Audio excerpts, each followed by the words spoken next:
నమస్తే, welcome to our channel. నేను నరేష్. రాష్ట్రంలో తెలంగాణ భారతీయ జనతా పార్టీ నూతన అధ్యక్షుడిగా రామచంద్రరావు ప్రమాణ స్వీకారం చేసిండు. సో చాలా వరకు నామినేషన్లు వేస్తారనుకున్నారు. ఈటెల రాజేందర్, ధర్మపురి అరవింద్ వీళ్ళందరూ నామినేషన్ వేస్తారు. ఈటెల రాజేందర్కి వచ్చే అవకాశం ఉంది. బీసీ కార్డు, బీసీ నినాదం. మరోవైపు రాజేందర్ ఆయన ఉద్యమకారుడు, ఉద్యమ బ్యాక్గ్రౌండ్ ఉంది, ఉద్యమకారుల సపోర్ట్ ఉంటుంది. ముఖ్యంగా బీసీ సమాజం ఈటెల రాజేందర్ వెంట ఉంటుంది. బీజేపీ కూడా ఎప్పటికీ అగ్రవర్ణాల పార్టీ అంటారు. బీజేపీ బీసీకి ఇస్తే బాగుండేది అనేది చాలామంది అభిప్రాయం ఉన్నప్పటికీ, సో ఆర్ఎస్ఎస్ బ్యాక్గ్రౌండ్, ఒక సిద్ధాంతపరమైనటువంటి నాయకుడిగా రామచంద్రరావు ఒక నమ్మిన బంటుగా ఉన్నాడు. నమ్మకస్తులు కావాలి ఏ పార్టీకైనా. సో బీజేపీ నమ్మింది, రామచంద్రరావుకి వచ్చింది. అయితే ఇక్కడ రాజాసింగ్ కూడా ఆయన నామినేషన్ వేయడానికి పోయినాడు. వెంట కొంతమంది కీలక నాయకులను తీసుకుపోతే వాళ్ళని బెదిరించిందంట బీజేపీ అధిష్టానం. ఎవరు? కిషన్ రెడ్డా, ఇంకో రెడ్డా, ఎవరో మళ్ళీ. రాజాసింగ్ బాధపడుతుంది చాలా. రాజాసింగ్ ఒకసారి మనం మాట్లాడుకుంటే బీజేపీలో ఎవరైనా గెలుస్తారు తెలంగాణలో పక్కా అంటే ఎవరు? రాజాసింగ్. రాజాసింగ్ ఖచ్చితంగా గెలుస్తాడు, ఇప్పుడైనా ఎప్పుడైనా ఏ నాటికైనా. అలాంటి రాజాసింగ్ పక్కగా ఎమ్మెల్యేగా బీజేపీ నుంచి గెలిచే వ్యక్తి అంటే రాజాసింగ్. కానీ ఆయన రాజాసింగ్ ఏమంటుండు? మీకో దండం, మీకో పార్టీకో దండం అంటుండు. నేను చాలా బాధపడ్డాడు ఆయన. సోషల్ మీడియాలో ద పెయిన్ఫుల్ వీడియో అంటే రాజాసింగ్దే. మీకో దండం, మీకో పార్టీకో దండం. అధ్యక్ష పదవికి పోటీ చేసేందుకు వస్తే మద్దతు ఇచ్చిన వారిని బెదిరించిండ్రు. రాజాసింగ్ నిజంగా బెదిరించినారంట. వాళ్ళు కొంతమంది ఉంటారు కదా కీలక నాయకులు, పొలిట్ బ్యూరోనో లేకపోతే మెయిన్ స్ట్రీమ్లో మెయిన్ కమిటీలో ఉన్న కీలక నాయకులు. రాష్ట్రంలో బీజేపీ రావద్దు అనే వాళ్ళకి వేరే ఆరోపణ. నిజంగా నాకు డౌటు, భారతీయ జనతా పార్టీ గతంలో కంటే బాగా గ్రాఫ్ పెరిగింది. బండి సంజయ్ అధ్యక్షుడిగా ఉన్నప్పుడు ఆ తర్వాత ఆ స్వింగ్ బాగా పెరిగింది. బీఆర్ఎస్కి ఆల్టర్నేటివ్ ఎవరు రాష్ట్రంలో అంటే బీజేపీ అనే విధంగా ఓట్లు పడ్డాయి. జిహెచ్ఎంసీలో 48 సీట్లు, మొన్న ఎమ్మెల్యే ఎలక్షన్స్లో 8 సీట్లు, 16 చోట్ల సెకండ్ ప్లేసు. మన ఎంపీ ఎన్నికల్లో సరే అప్పుడు మోడీ వేవ్ అనుకోవచ్చు, కానీ ఎమ్మెల్యే ఎలక్షన్స్లో ఇటు దృఢంగా బీఆర్ఎస్ ఉంది, అటు టఫ్ ఫైట్ ఇచ్చే రేవంత్ రెడ్డి ఉన్నప్పటికీ కూడా 8 మంది ఓట్లు వేసినారు. 8 సీట్లు, రిపీట్ 8 సీట్లు బీజేపీకి వచ్చినాయి. నాట్ ఏ జోక్ కదా. ఇంకొంచెం బండి సంజయ్ నాయకత్వం ఉండి ఇంకొంచెం ఉధృతంగా కనుక తిరిగి పవర్ఫుల్గా మాట్లాడి ఉంటే దాదాపు 20-30 సీట్లు బీజేపీకి వచ్చేటివి. ఖచ్చితంగా 20-30 బీజేపీకి వచ్చేటివి. అలాంటి గ్రాఫ్ పెరిగిన తర్వాత, గ్రాఫ్ పెరిగే టైంకే కిషన్ రెడ్డికి ప్రెసిడెంట్ ఇచ్చినారు. కిషన్ రెడ్డి మాట్లాడితే అది ఎవరికి అర్థం కాదు, ఆయన కౌంటర్ ఇచ్చినట్టు ఉంటుంది. నామకే వాస్తే స్క్రిప్ట్ చదివినట్టే ఉంటుంది. ఇది నా వర్షన్ కాదు, చాలామంది వర్షన్. కాబట్టి కింద మీరు కామెంట్ చేయండి నేను ఒకవేళ కిషన్ రెడ్డికి వ్యతిరేకంగా మాట్లాడితే. అలాంటి టైంలో రామచంద్రరావుకి ఇచ్చినారు. రామచంద్రరావు మంచోడు, నమ్మిన సిద్ధాంతం కోసం, ఇప్పటికే నమ్మిన సిద్ధాంతం కోసం ఉన్న వాళ్ళు ఏ పార్టీలు ఎక్కువ ఉన్నారంటే అది ఖచ్చితంగా బీజేపీలో అని చెప్పుకోవచ్చు.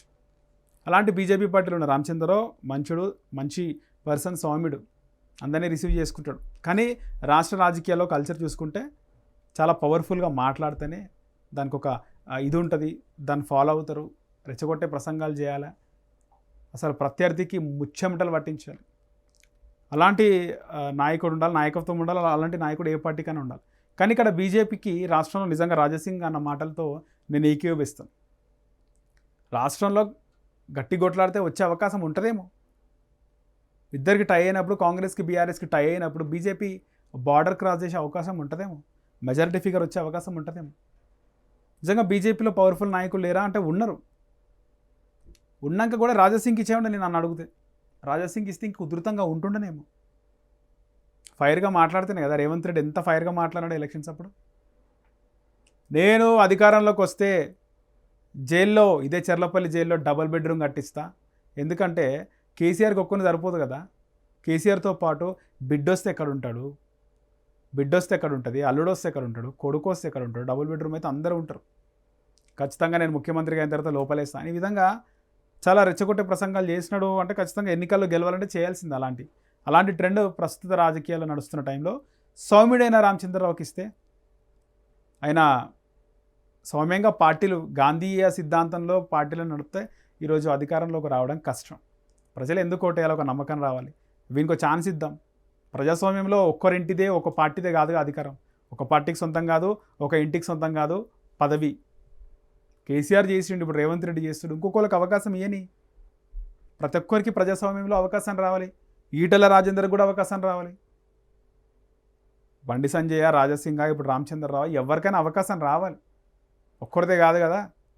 రేవంత్ రెడ్డి అయిన తర్వాత ఇంకొక ఆయన ముఖ్యమంత్రి అవుతారేమో. బీసీ ముఖ్యమంత్రి కానీ, తీన్మార్ మల్లన్న కానీ, ఒక్కొక్కరికి అవకాశం ఇస్తుంటే తెలుస్తుంది. అసలు ఎవరు ఏ విధంగా పరిపాలిస్తారు అనేది అందరికి అవకాశం ఇస్తేనే కదా అన్ని రుచి చూడాలి ప్రజలు కూడా. అన్ని పార్టీలకు అందరి నాయకులకు ఒక్కోసారి అవకాశం ఇస్తుంటే ఈ ప్రజాస్వామ్యంలో కష్టపడ్డందుకు ఒక్కొక్కరు ముఖ్యమంత్రి అవుతుంటే అక్కడ రాష్ట్రం ముందుకు పోతుంటుంది. ఒక్కొక్క ఆలోచన ఏ విధంగా ఉందో. కేసీఆర్ ఉన్నప్పుడు సంక్షేమ పథకాలు బాగా అమలు చేసిండు, అభివృద్ధి చేసిండు, సంక్షేమ పథకాలు బాగా అమలు చేసిండు. చెప్పిన పథకాలు అమలు చేయలే, చెప్పిన మాటలు చేయలే, కానీ సంక్షేమ పథకాలు బాగుండే. రేవంత్ రెడ్డి పాలనలో సంక్షేమ పథకాలు 6 గ్యారెంటీలో 2-3 అమలు అవుతున్నాయి. పూర్తిగా అమలు కావాలని ఉంది. 2500 మహిళలు కోరుకుంటున్నారు. ఉచిత బస్సు ఓకే, కానీ మాకు 2500 కావాలనుకుంటున్నారు. పెన్షన్ 4000 కావాలని చెప్పేసి ఇప్పటికే ఏజ్డ్ వాళ్ళందరూ కూడా ఎక్స్పెక్ట్ చేస్తున్నారు ఇంకా 4000 ఇస్తున్నాడుగా పెన్షన్ అర్హులైన పెన్షన్దారులకి. వికలాంగులకు మాకు 6000 ఇస్తున్నాడు రేవంత్ రెడ్డి అని బాధపడుతున్నారు. ఇలాంటివన్నీ కావాలి. అభివృద్ధితో పాటు ఇలాంటి పథకాలు అమలు ఇస్తా అని చెప్పినారు కదా, ఫ్రీ బిస్ ఇవ్వాలి, పథకాలు సంక్షేమ పథకాలు అమలు చేయాలి. రేపు బీజేపీ వస్తే ఆల్టర్నేటివ్ అవుతుందేమో. బీజేపీ అధికారంలోకి వస్తే ఎవరు ముఖ్యమంత్రి అవుతారో, కానీ నిజంగా గతంలో బీజేపీ అధికారంలోకి వచ్చినా, బండి సంజయ్ నాయకత్వంలో వచ్చినా కూడా కిషన్ రెడ్డినే ముఖ్యమంత్రి చేస్తుండే. ఎవరు అన్నారు కూడా ఒకవేళ బండి సంజయ్ నాయకత్వంలో ఒకవేళ గవర్నమెంట్ వచ్చింటే బండి సంజయ్కి ముఖ్యమంత్రి పదవి ఇవ్వకపోతుండే, కిషన్ రెడ్డికి ఇస్తుండే.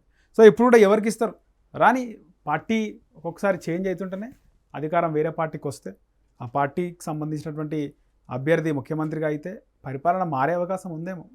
చూడాలి ఏం జరుగుతుందో. రామచంద్రరావు అయితే సౌమ్యుడు, ఆయన పార్టీని ఏ విధంగా నడిపిస్తాడు, ఉర్రూతో ఊగిస్తాడా, జవసత్వాలను నింపుతాడా, లేకపోతే నార్మల్గానే న్యూట్రల్గానే భారతీయ జనతా పార్టీ ఉంటుందో భవిష్యత్తు తెలుస్తుంది. అన్నిటికీ కాలమే సమాధానం చెప్తుంది.